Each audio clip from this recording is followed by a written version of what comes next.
Bueno, bienvenidos de regreso a nuestra sesión número 2.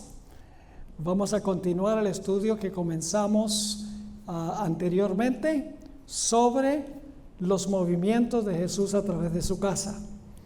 Algunos se preguntarán si el santuario es la casa de Jesús. En realidad sí es. ¿Ustedes recuerdan cuando Jesús entró al templo la última vez? Se relata en Mateo 21:42. Jesús echó a los mercaderes del templo y dijo: mi casa debe ser una casa de oración.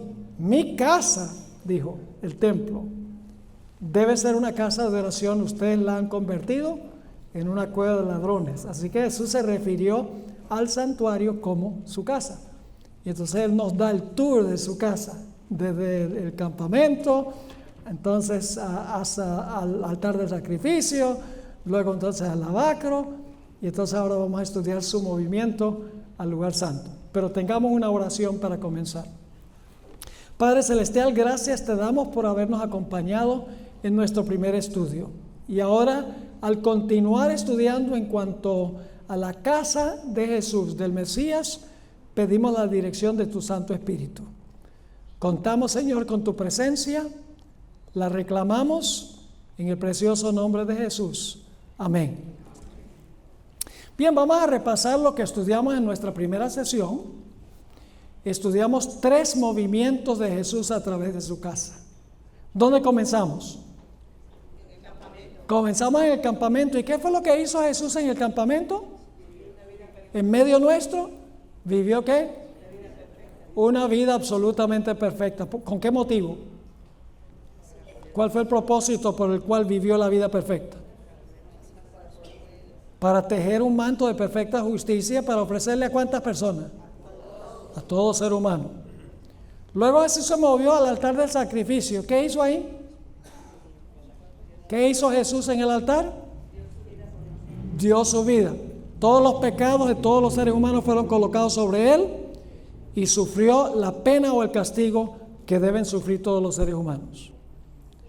Y luego, después de eso, nos movemos al lavacro. ¿Qué representa el lavacro? ¿Qué función de Jesús representa el lavacro?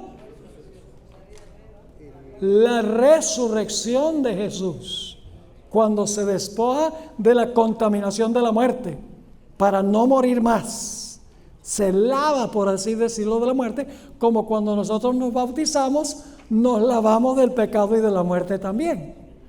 Es decir, pasamos por la experiencia de Jesús cuando nos bautizamos. Nos despojamos del viejo hombre, nos despojamos de la muerte, nos despojamos del pecado. Ahora necesitamos ir al siguiente paso de Jesús a través de su casa. Su labor en el lugar santo. ¿Ve? Nos movemos del campamento al altar del sacrificio, al lavacro. Y luego el siguiente lugar, después del lavacro, es el lugar santo, el primer apartamento del santuario. Ahora vamos a leer Juan el capítulo 3 y los versículos 14 al 16. Juan 3, 14 al 16. He mencionado que Jesús vivió por todos, Jesús murió por todos, Jesús resucitó por todos. Entonces la pregunta es, si lo hizo por todos, entonces ciertamente todos se van a salvar. No. Juan 3, 14 al 16 nos dice que hay una condición. Vamos a leer esos versículos. Y como Moisés levantó la serpiente en el desierto, así es necesario que el Hijo del Hombre sea levantado, para que todo aquel que en Él cree no se pierda, mas tenga vida eterna. Porque de tal manera amó Dios al mundo, es decir, lo hizo por el mundo, que ha dado a su Hijo unigénito. Y luego se repite el mismo pensamiento: para que todo aquel que en Él cree no se pierda, mas tenga vida eterna. Es decir, Jesús, por su vida, su muerte y su resurrección, compró el regalo de la salvación. Pagó el precio para comprar el regalo para la salvación. Es un regalo disponible para todos los seres humanos. Pero hay una condición, y es que usted tiene que aceptar el regalo. Porque si Jesús compró el regalo, pagó el regalo, nos ofrece el regalo, y nosotros decimos no gracias, no nos beneficiamos con el regalo. Permítame ilustrar de otra manera este asunto de que Cristo vivió por todos, sí, murió por todos, sí, resucitó por todos, ¿cómo no? Pero solamente los que aceptan su vida y su muerte y su resurrección se van a salvar.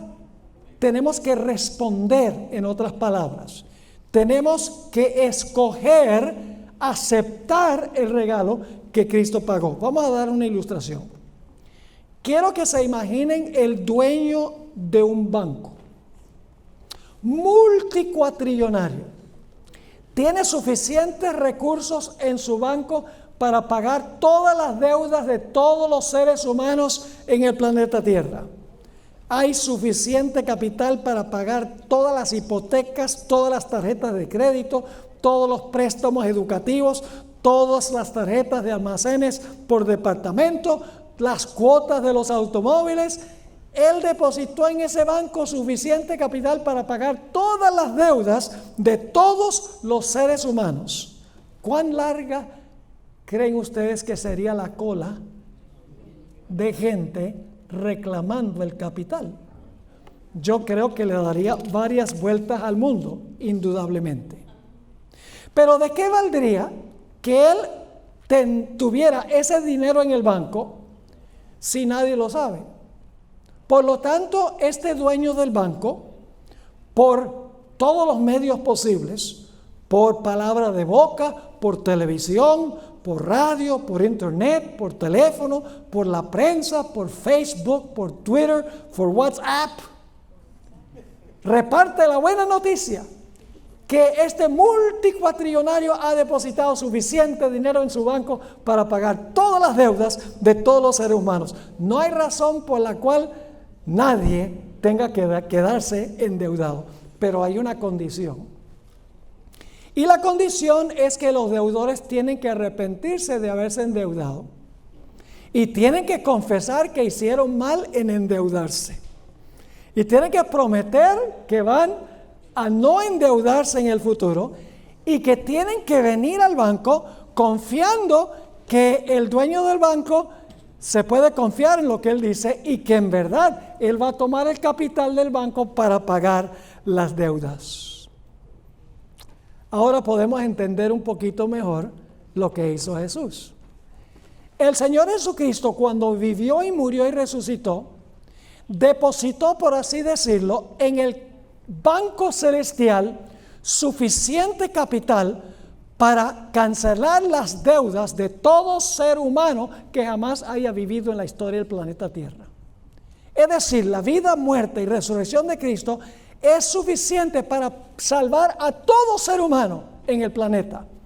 Pero hay una condición, y es que usted tiene que arrepentirse, confesar su pecado, tener fe que Jesús le va a saldar la cuenta, le va a pagar la deuda, y venir a Jesús y pedirle que Él tome su vida, su muerte y su resurrección y se los ponga a su cuenta. Es decir, el capital está allí.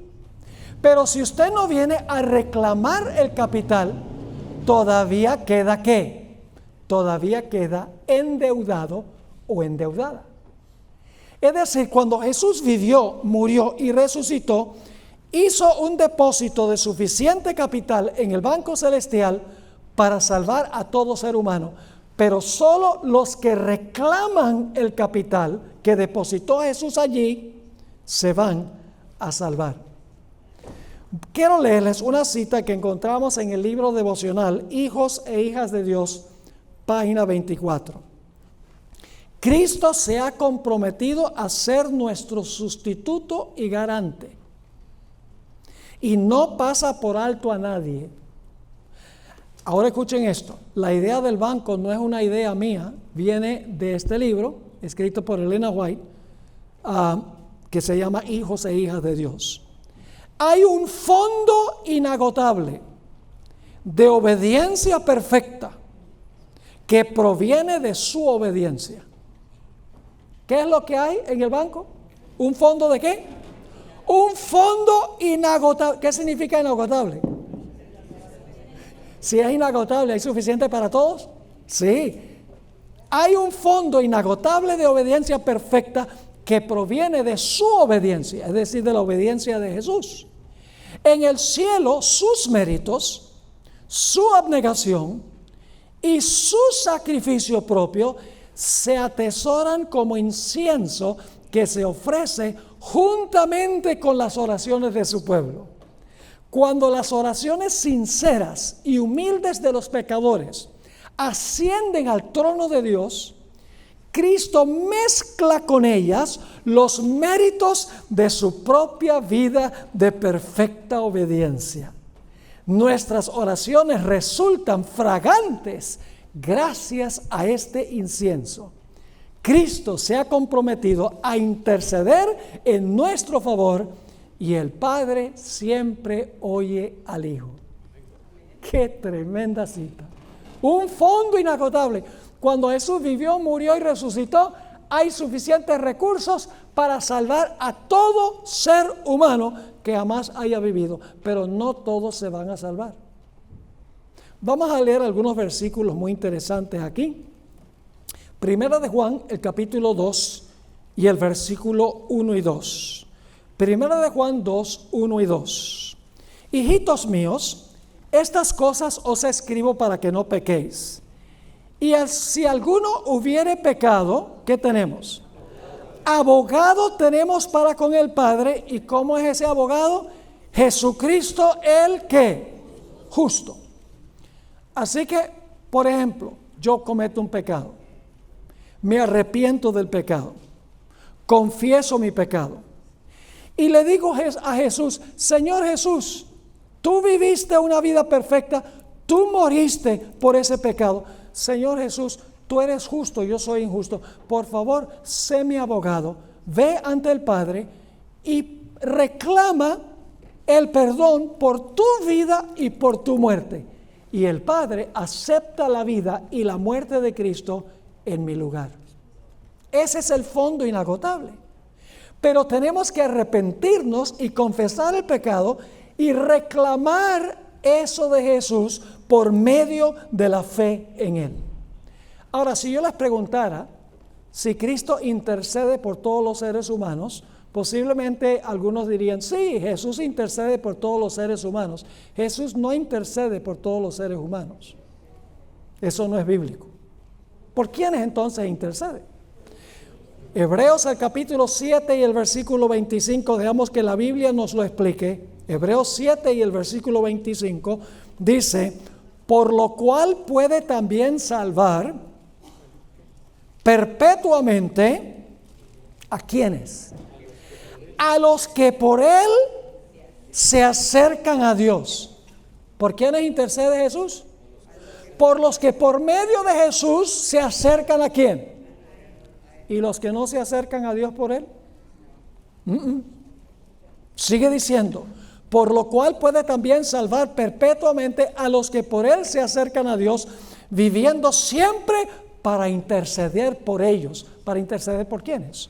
Por los que se acercan a Dios por medio de Jesús. Ahora, yo mencioné en el primer tema que el Señor Jesucristo no perdonó todos los pecados en la cruz. Y yo vi a algunas personas como que se les arrugó la frente y como que los ojos se como medio cerraron. ¿Qué idea es esta? Si siempre se nos ha enseñado que Cristo perdonó los pecados en la cruz. No, Jesús no perdonó los pecados en la cruz. Jesús hizo provisión en la cruz para perdonar pecados. Hizo el depósito.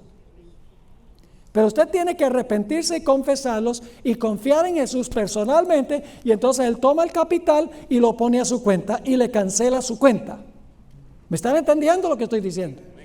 Porque la mayoría de los cristianos dicen: Cristo murió en la cruz. Con tal que yo digo, yo acepto a Cristo en la cruz, ya todo está listo, todo está perdonado. No, eso no lo enseña la Biblia.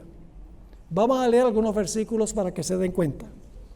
Hechos 2 y el versículo 38. El apóstol Pedro predicó un tremendo sermón en el día del Pentecostés. Eso lo estudiamos en la lección de la escuela sabática, no la última, sino la penúltima lección de escuela sabática, lo que ocurrió en el día del Pentecostés. Y cuando Pedro terminó su sermón, no hizo un llamado. Y por eso los que estaban presentes vinieron a Pedro y le dijeron: Pedro, ¿qué tenemos que hacer por en respuesta a este maravilloso sermón que tú has dado? Y fíjense lo que dijo Pedro. Hechos 2:38. Pedro les dijo: arrepentíos. Y luego, ¿qué dice? Y bautícese. ¿Quién? ¿Es individual el asunto? ¿La gente se salva en masas o por individuos? Dice cada uno. Arrepentíos y bautícese cada uno de vosotros en el nombre de Jesucristo. ¿Con qué propósito? Para perdón de los pecados, y recibiréis el don del Espíritu Santo. ¿Cuándo es que una persona recibe perdón? ¿Cuando Cristo murió en la cruz? No, ¿cuándo? Cuando una persona se arrepiente y se bautiza, según este texto, entonces está reclamando el capital, y Cristo toma el capital y se lo pone a la cuenta. Y Dios mira a la persona como si nunca hubiera pecado, porque el manto de la justicia de Cristo cubre al individuo y su deuda queda cancelada, porque Cristo pagó en la cruz por los pecados de esa persona. ¡Qué tremendo concepto! Vamos a Hechos 10:43, Hechos 10 y el versículo 43. Varios versículos vamos a leer que demuestran qué es lo que hace Jesús en el cielo ahora. ¿Saben lo que hace Jesús en el cielo ahora? Es muy sencillo. Él está allá como intercesor o abogado para los que vienen a reclamar el capital. Es decir, el dinero ya está en el banco, por así decirlo. Los méritos de Jesús están en el banco, un fondo inagotable. ¿Y ahora qué hace Jesús? Jesús recibe clientes. Cuando una persona peca y se predica un sermón de que recibe a Cristo como tu Salvador, bautízate enterrando tus pecados, entonces la persona dice: de verdad que yo soy pecador, yo merezco la muerte, yo tengo una vida que no cuadra con lo que dice la ley. Pero Señor Jesús, tú viviste una vida perfecta, tú moriste por mis pecados, resucitaste para interceder por mí en el santuario celestial. Señor Jesús, por favor, represéntame ante el Padre. Y entonces Jesús va ante el Padre y le dice: Padre, yo vengo aquí como abogado del pastor Bor. Y el Padre dice: bueno, ¿y el pastor Bor dónde está? No lo mires a él. No, a mí. Porque él me recibió a mí, me aceptó como su Salvador. Entonces mi vida ya cuenta en lugar de la vida de él. Y la muerte mía cuenta en lugar de la muerte de él. Y soy acepto, como dice el apóstol Pablo, en el amado. ¡Qué tremendo concepto! Pero la salvación es individual.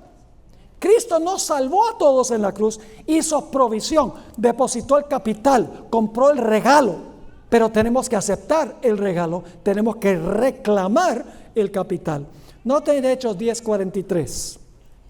Hablando de Jesús dice: de este dan testimonio todos los profetas, que todos los que en él creyeren, ¿qué van a recibir? Recibirán perdón de pecados por su nombre. ¿Quiénes son los que reciben perdón? Los que creen. Los que creen en Jesús. ¿Me están entendiendo el punto? Es decir, Cristo no perdonó los pecados en la cruz. Los perdona, toma el capital cuando yo creo o confío en Él. En ese momento, Cristo me perdona los pecados. Ustedes conocen 1 de Juan, el capítulo 1 y el versículo 9. 1 de Juan, el capítulo 1 y el versículo 9. Este es uno de los textos que podemos repetir de memoria. Dice: si confesamos, ese es un sí condicional, no un sí afirmativo, un sí condicional. Si confesamos nuestros pecados, Él es fiel y justo para perdonar nuestros pecados y limpiarnos de toda maldad. ¿Cuándo es que Jesús nos perdona los pecados y nos limpia de todo mal? Cuando confesamos los pecados, y los confesamos porque nos arrepentimos de ellos. ¿Están conmigo o no están conmigo? ¿Estamos en la misma página? Noten Proverbios 28:13. Proverbios, el capítulo 28 y el versículo 13. También un versículo muy bien conocido. El que encubre sus pecados no prosperará, mas el que los confiesa y se aparta alcanzará misericordia. Quiero leerles un par de citas del Espíritu de Profecía. El libro Fe y Obras, página 110. Tremenda cita esta. Dice, es la justicia de Cristo lo que hace que el pecador penitente, ¿qué clase de pecador? ¿Qué es un pecador penitente? ¿Qué significa penitente? Que está triste por el pecado, ¿verdad? Penitente significa que está arrepentido. Es la justicia de Cristo lo que hace que el pecador penitente sea aceptable ante Dios y lo que obra su justificación. La justicia de Cristo obra nuestra justificación. Sigue diciendo, no importa cuán pecaminosa haya sido su vida, si cree en Jesús como su Salvador personal, está parado delante de Dios con las vestiduras inmaculadas de la justicia imputada de Cristo.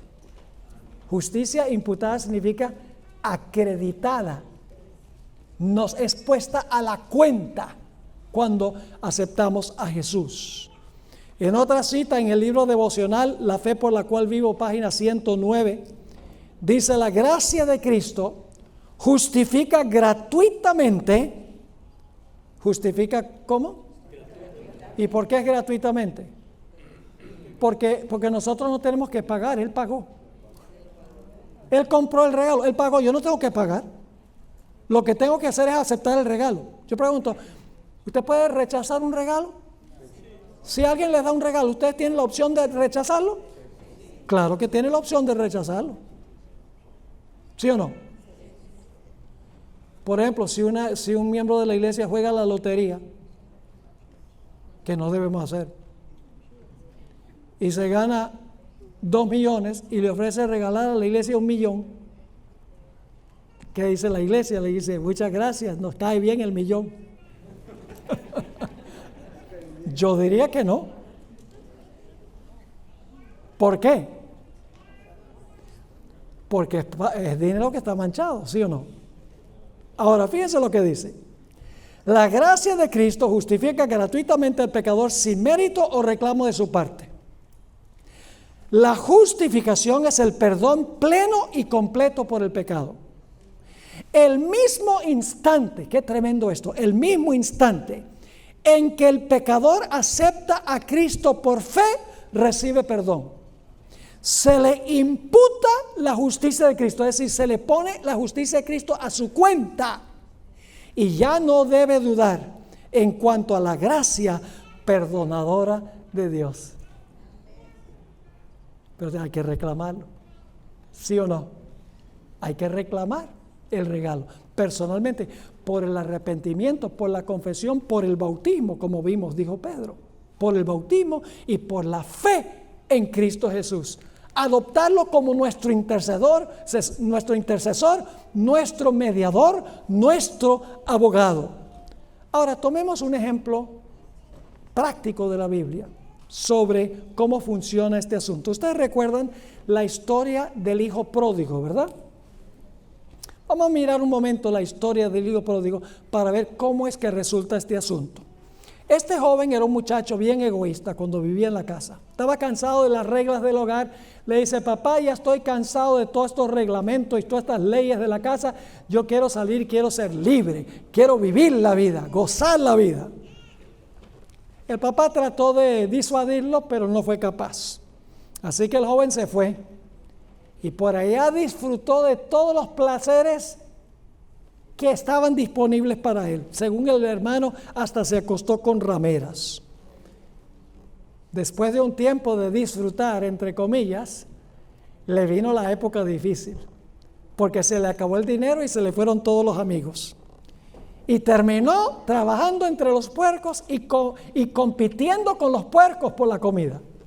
Un judío que ni siquiera se le permitía tocar un puerco. Y este está trabajando entre los puercos y compitiendo con ellos por la comida. Y cuando está ya en el fondo del abismo, el muchacho se acuerda de su casa. Ay, qué bueno era mi papá. Qué buenas eran las reglas de la casa. ¿Ve? Nosotros no nos arrepentimos. Dios nos da el arrepentimiento. La Biblia dice en Romanos 2:4 que la bondad de Dios nos lleva al arrepentimiento. Y él se acuerda de la bondad del Padre. Él dice, ay, mi Padre es tan bueno. Y se arrepiente. Y dice, voy a volver a mi casa y le voy a confesar. Fíjese, se arrepiente primero, luego voy a confesar. Yo conozco a mi Padre, tal vez me reciba. Y llega a la casa y dice, he pecado contra el cielo y contra ti, y no soy digno de ser llamado tu hijo. ¿Y qué hace el padre?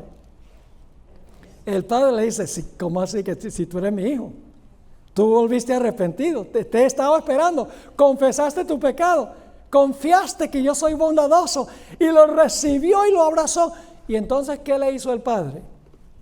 El padre le colocó el manto para cubrir su inmundicia. ¿Cuándo es que este joven entonces fue perdonado o fue justificado? Cuando se arrepintió del pecado, cuando lo confesó y cuando confió en la bondad y el amor de su padre. En ese momento recibió el perdón y le fue dado el manto, por así decirlo, de justicia de su Padre. Lo mismo sucede con los pecadores. Cuando un pecador se arrepiente, confiesa su pecado, confía en la bondad y el amor de Jesús, que Él vivió y murió por esos pecados, el Señor Jesucristo nos recibe con los brazos abiertos y nos cubre con el manto de su perfecta justicia. Qué gloriosa historia esta historia del Hijo Pródigo. Quiero leerles una cita en El Conflicto de los Siglos, página 479. Si yo les preguntara, ¿qué es más importante? ¿La vida perfecta de Jesús, su muerte en la cruz, su resurrección o su intercesión? ¿Qué respuesta me darían? Pero la mayoría de los cristianos dicen, la cruz, nada más la cruz. No. Si Jesús vive su vida perfecta, si no vive una vida perfecta, su sacrificio no es acepto.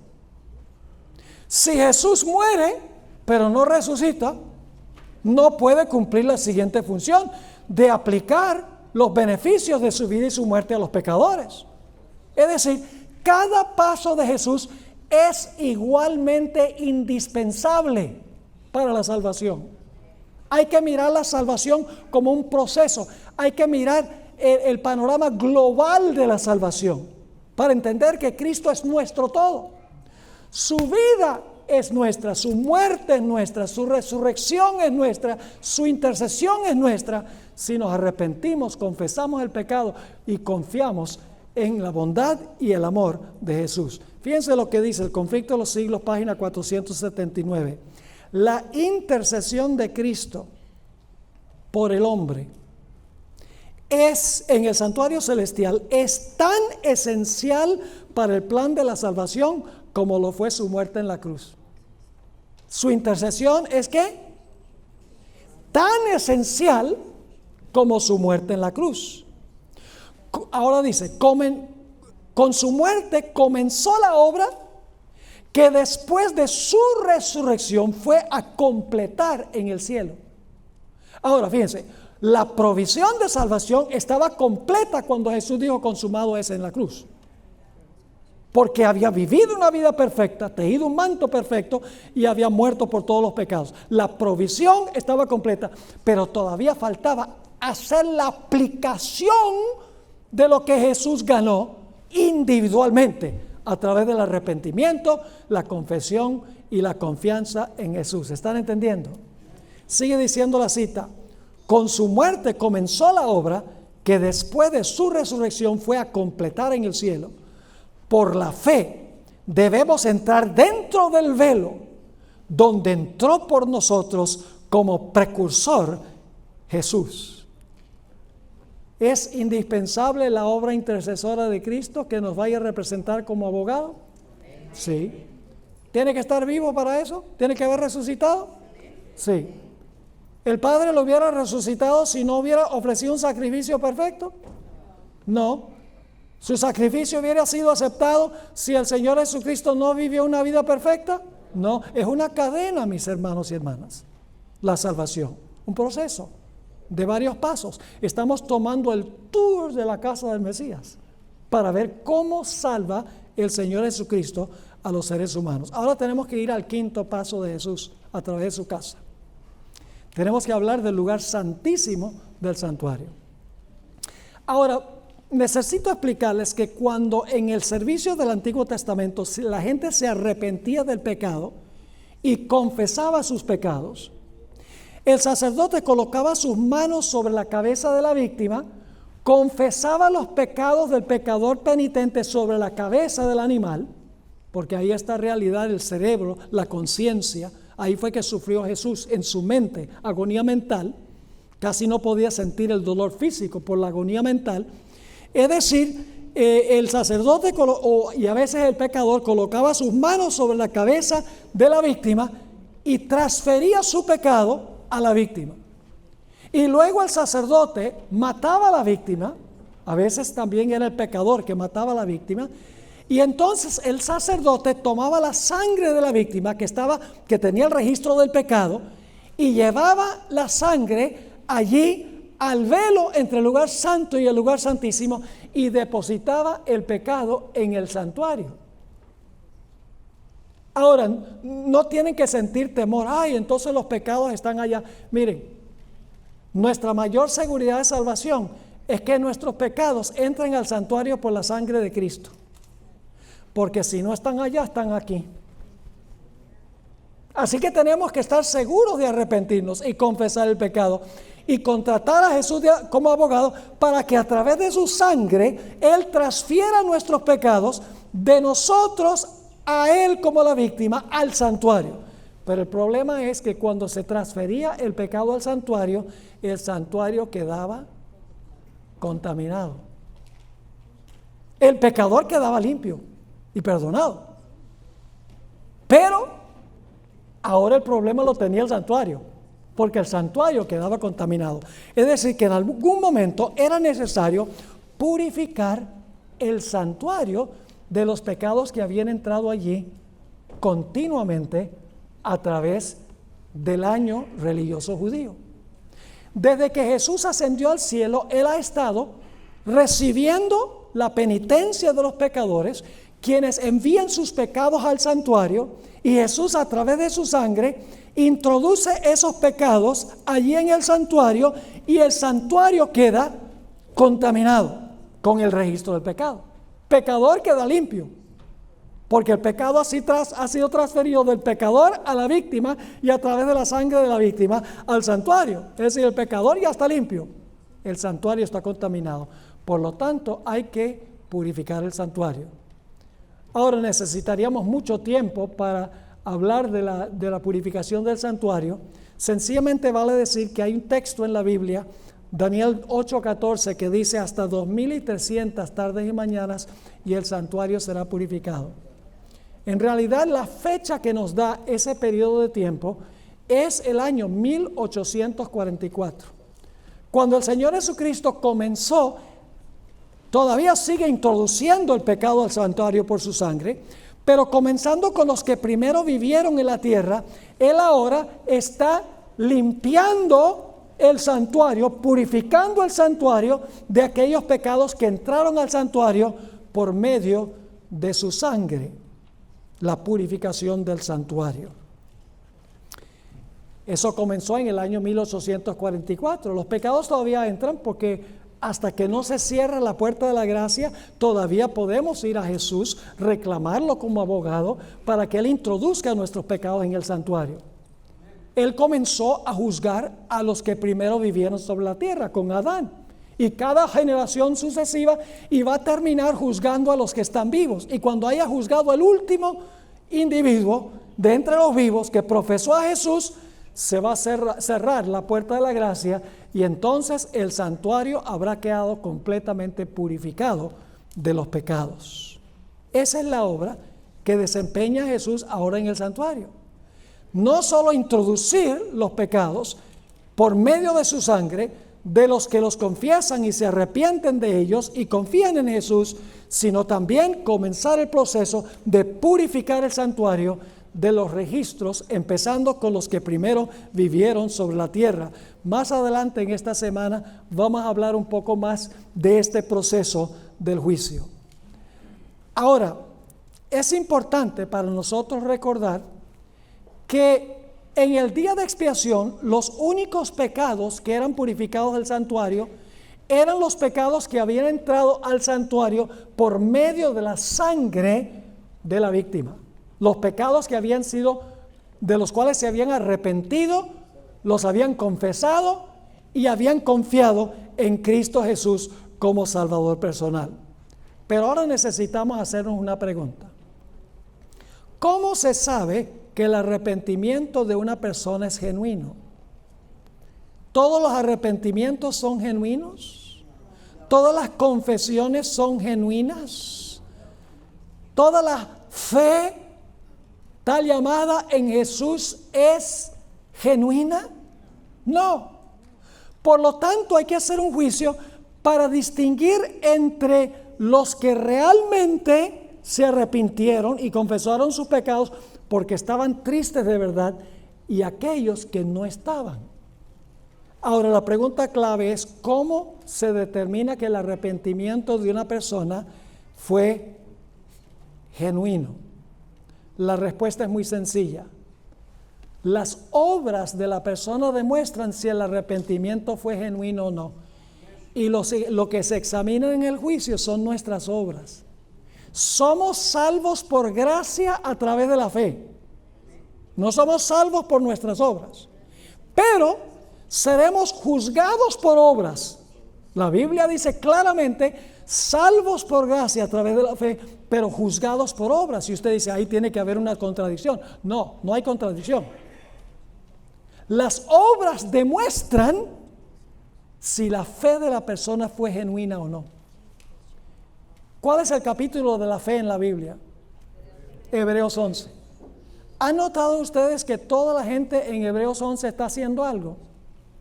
No están creyendo algo, están creyendo y haciendo. Es decir, creer en Jesús y llevar la misma vida y desobedecer es evidencia de que el arrepentimiento no es genuino. Por ejemplo, si yo tengo un fogón calientísimo aquí y yo pongo la mano sobre el fogón y digo, ay, cómo me duele, pero no quito la mano, es porque no me duele suficiente. La persona dice, ay, estoy triste por el pecado y sigue igual. No está en realidad triste por el pecado. El verdadero arrepentimiento no es tristeza por las consecuencias que da el pecado, sino por el pecado mismo. Por ejemplo, cuando yo era niño, pues yo peleaba con mis 3 hermanas. Ya no. Tengo 3 hermanos, el Señor no me dio ningún hermano, nada más 3 hermanas. Pero son buenas hermanas, pero peleábamos cuando estábamos creciendo. Y claro, mi papá siempre se ponía de parte de las niñas. Y a veces cuando yo estaba peleando, mi papá sacaba la correa y decía, te voy a dar una pela. Te voy a dar fuerte, dependiendo de qué país son. ¿Y saben lo que yo le decía a mi papá? Decía a mi papá, ay no papá, perdón. ¿Ustedes creen que yo estaba triste de haber peleado con mis hermanas? No, estaba triste porque me iban a dar fuerte. Estaba arrepentido de las consecuencias, no del pecado. El propósito del juicio, de examinar las obras, es que las obras demuestran si el arrepentimiento fue genuino o no, si la fe fue genuina o no. Dios le dice a Noé, va a llover, construye un barco. ¿Y qué dice Noé? Gracias por esta gran revelación. Te creo, Señor, te creo. ¿Qué hace Noé? Saca los serruchos y los clavos y los martillos y se pone a construir. Dios le dice a Abraham, sal de tu tierra y tu parentela. Y Abraham dice, Señor, gracias por esta gran revelación. Aquí me quedo en Ur de los Caldeos. No, sale. Cuando Dios le dice a Moisés, mira Moisés, sal de Egipto con este pueblo rebelde. ¿Qué hace Moisés? Prefiere dejar a un lado toda la riqueza de Egipto y obedece a Dios. Cuando Dios le dice a Abraham, Abraham, toma a tu hijo, tu único, el hijo de la promesa, y ve y sacrifícalo. ¿Qué hace Abraham? Lleva a su hijo para sacrificarlo. La fe se muestra por las obras. Y el juicio, el propósito del juicio es determinar quiénes en realidad tuvieron fe que se deja ver por sus obras. Un esposo que le dice a la esposa, ay, yo te quiero tanto, y entonces le da una serie de golpes, y luego le dice a la esposa, ay, perdón, ay, no debería haberte hecho eso, y la esposa dice, yo te perdono, y luego a la media hora le está pegando otra vez. Uno tiene razón para cuestionar si el arrepentimiento fue genuino o no. ¿Están entendiendo el punto? Ahora, permítame leerles esta cita del libro El conflicto de los siglos. Una reforma en la vida es la única prueba de un verdadero arrepentimiento. ¿Cuál es la prueba de un verdadero arrepentimiento? Una reforma en la vida. Cuando usted entierra el pasado en las aguas del bautismo y sale de las aguas, sale una nueva criatura para vivir de una forma distinta. Sigue diciendo, de los que realmente recibieron, se arrepintieron. Amaban los que antes aborrecían, y aborrecían lo que antes amaban. Los orgullosos y tercos se volvían mansos y humildes de corazón. Los vanidosos y arrogantes se volvían serios y discretos. Los profanos se volvían piadosos. Los borrachos sobrios y los corrompidos puros. Las vanas costumbres del mundo eran puestas a un lado. Los cristianos no buscaban el adorno exterior del rizado de los cabellos, del ataviarse con las joyas de oro, el de la compostura de los vestidos, sin el oculto del corazón, que consiste en la incorrupción de un espíritu manso y tranquilo. Esa es la hermosura en la presencia de Dios. Había un cambio en la vida cuando había verdadero arrepentimiento, una confesión genuina y una fe en Cristo Jesús. Ahora, ¿saben ustedes quiénes son los únicos casos que son examinados en este juicio a partir de 1844? Los únicos que son examinados son los que alguna vez profesaron a Jesús. Los que nunca profesaron a Jesús, los impíos, esos no entran en perspectiva antes de la segunda venida. De esto vamos a hablar un poquito más adelante esta semana. Ahora, ¿por qué razón se examinan los casos de los que profesaron el nombre de Jesús para determinar si su arrepentimiento y su confesión y su fe fueron genuinos o no? La razón es muy sencilla. Cuando Cristo venga, Él va a llevarse a su pueblo al cielo, pero antes de poderse llevar su pueblo al cielo, Él tiene que demostrar en el juicio quién es miembro de su pueblo. ¿Me están entendiendo lo que estoy diciendo? Y para eso hay que hacer un juicio. Y algunos dicen, pero pastor, ¿para qué Dios necesita un juicio? Todavía estamos hablando del quinto paso, el lugar santísimo. ¿Para qué necesita Dios un juicio? ¿Acaso Dios no sabe todas las cosas? ¿Dios no conoce todo? ¿Dios sabe quién se va a salvar y quién se va a perder? ¿Dios sabe quién se arrepintió de verdad y quién no? Claro que Dios lo sabe. Entonces, ¿para qué un juicio? El propósito del juicio no es para Dios. El propósito del juicio es para el universo. Porque hay personas que parecen ser muy buenas, pero por dentro tienen un problema muy serio. Por eso Dios va a traer a la luz toda la vida de la persona, para demostrar si la persona fue genuina o no. Va a separar a los creyentes falsos de los creyentes genuinos. Y ustedes dicen, ¿cómo es eso? Yo pregunto, ¿en la iglesia hay trigo y cizaña? ¿La cizaña profesa a Jesús? La cizaña profesa a Jesús, pero hay que hacer una separación. Yo pregunto, ¿en la iglesia hay vírgenes sabias y vírgenes fatuas? Entonces hay que hacer una separación. En la iglesia hay peces buenos y peces malos. Y usted dice, ¿cómo que eso de peces? Jesús dijo, seguid en pos de mí, yo os haré pescadores de hombres. Y pescaban con redes. Yo pregunto, cuando tiraban la red, y sacaban la red, no tenía sino puros pececitos buenos. No, tenía un montón de peces que no se podían comer. ¿Y qué hacían? Cuando llegaban a la playa, separaban a los peces buenos de los peces malos. El acto de tirar la red es la predicación del Evangelio. Y cuando se predica el Evangelio, la red del Evangelio reúne toda clase de personas, peces buenos y peces malos. El propósito del juicio es demostrarle al universo cuáles son los peces buenos y los peces malos, las vírgenes sabias y las vírgenes fatuas, el trigo y la cizaña. Yo pregunto, hay personas inclusive que dicen Señor, Señor, echan demonios y hacen milagros y dan profecías que Jesús no va a reconocer como suyos.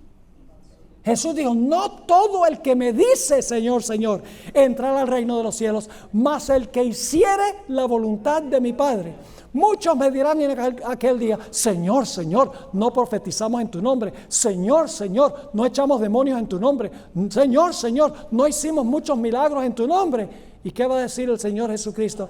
Nunca os conocí, apartaos de mí, obradores de maldad. Yo pregunto, ¿en la iglesia hay lobos disfrazados de ovejas? El Señor Jesucristo lo dijo. En la iglesia hay personas que tienen apariencia de piedad, pero no tienen piedad. Inclusive hay ministros que se disfrazan como ministros de justicia. No lo digo yo, lo dice el apóstol Pablo en 2 Corintios el capítulo 11. Yo pregunto, ¿es posible que a una persona que haya sido perdonada se le pueda revocar el perdón? Dios, cuando se examinan los casos de las personas, es posible que una persona que Dios lo perdonó porque la persona vino y dijo, por favor perdóname, pero cuando se examina el caso, se determina que el arrepentimiento y la confesión no fueron genuinos. ¿Es posible que Dios revoque el perdón que dio? Sí, Señor, eso es bíblico. Les doy nada más un ejemplo de cómo es bíblico. ¿Recuerdan la historia de los dos deudores? Un individuo debió una suma que no podía pagar, imposible de pagar, 10,000 talentos. Ni trabajando 1,000,000 de años podría haber pagado esa deuda. Así que su señor le dice, échenlo a la cárcel hasta que pague todos los 10,000 talentos.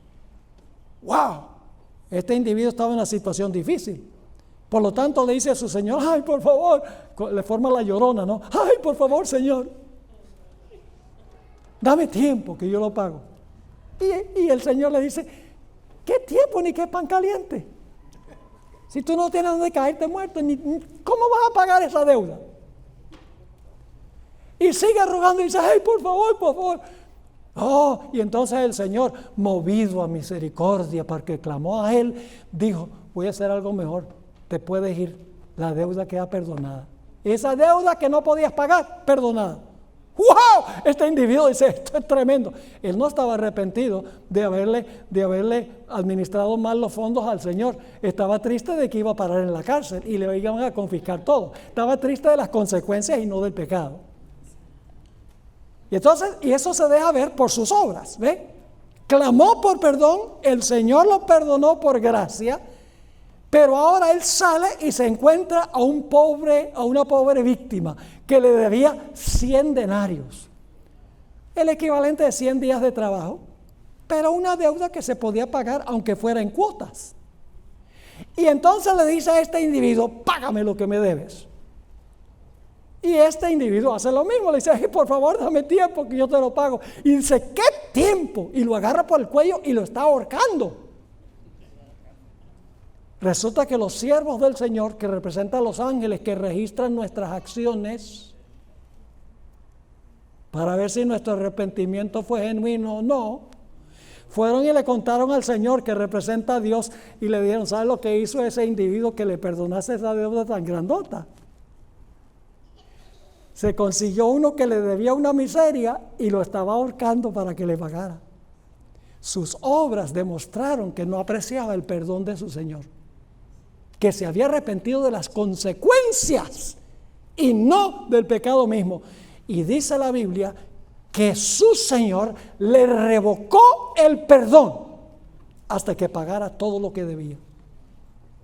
Así que en el juicio Dios dejará ver quién es quién.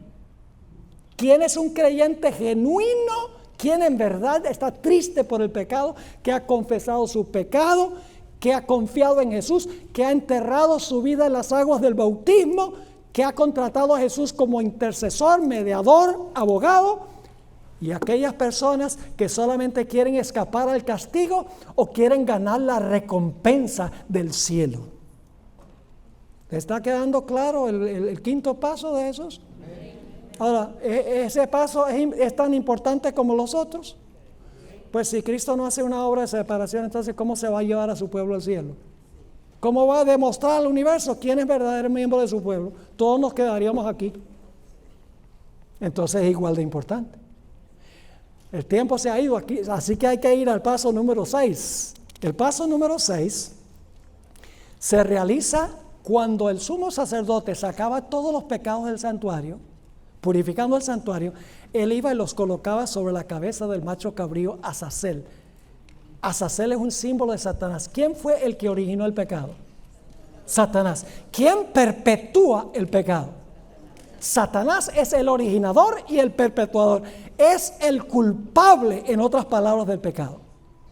Y por esa razón todos los pecados de los penitentes, de los que realmente reclamaron a Cristo como Salvador personal, cuyos pecados fueron perdonados por la sangre de Cristo, ahora Cristo tomará todos esos pecados en el santuario y los colocará sobre el originador y el instigador del pecado. Escuchen, el macho cabrío no perdonaba el pecado, porque los pecados ya habían sido perdonados cuando entraron al santuario por la sangre. El macho cabrío sencillamente sufría el castigo final como el originador y el perpetuador del pecado. ¿Me están entendiendo lo que estoy diciendo? Y entonces el santuario quedaba limpio, y para hacer una larga historia corta, el macho cabrío Azazel era enviado al desierto donde no había habitantes. Eso representa el milenio. Durante el milenio este mundo estará desordenado y vacío. No habrá habitantes. Y Apocalipsis 20 dice que Satanás será atado a este planeta por 1000 años.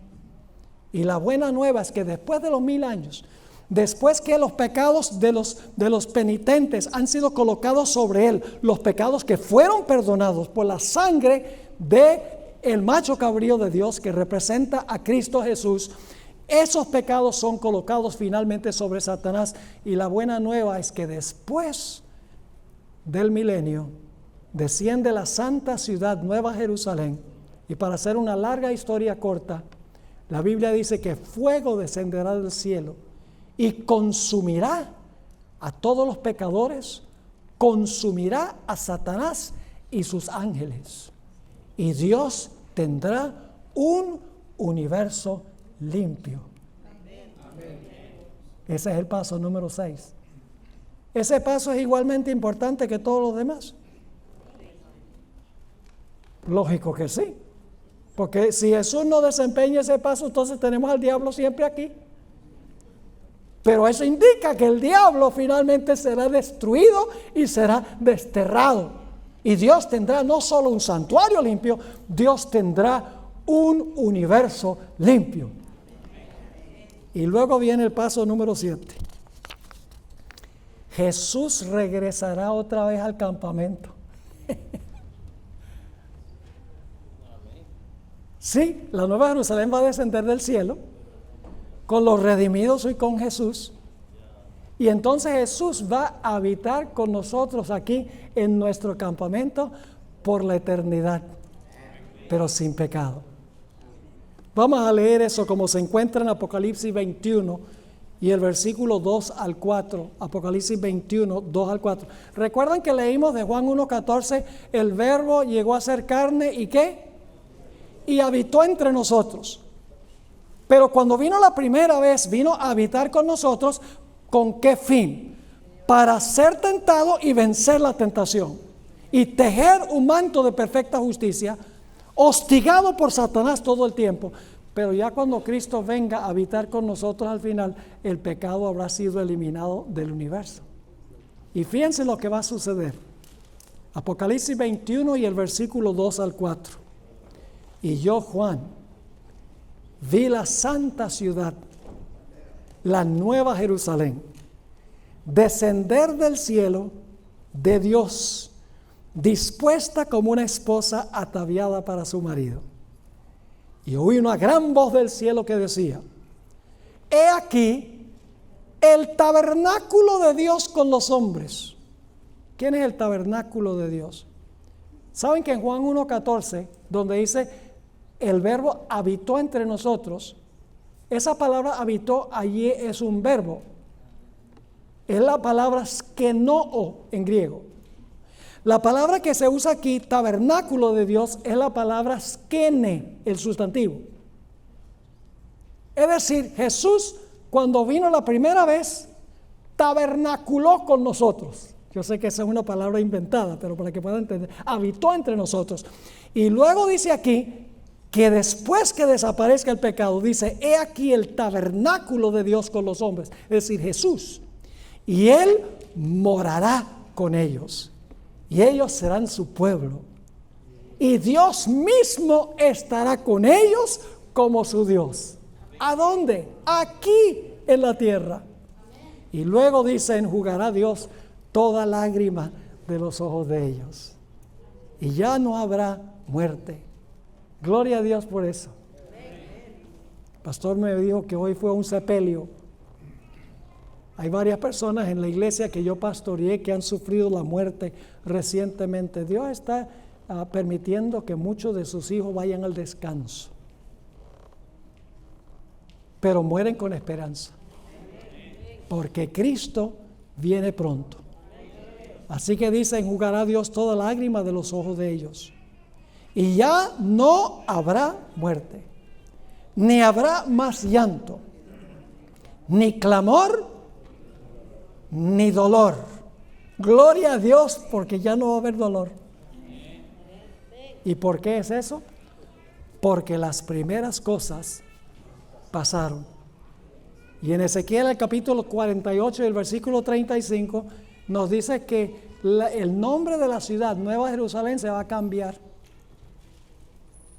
¿Cómo que se va a cambiar? ¿No es Nueva Jerusalén? Sí, todavía es Nueva Jerusalén.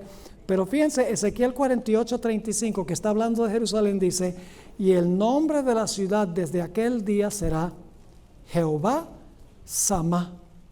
Significa Jehová está allí. Se habrá cumplido finalmente el plan de la salvación, el proceso de 7 pasos, y Dios y Cristo habitarán con su pueblo por los siglos de la eternidad.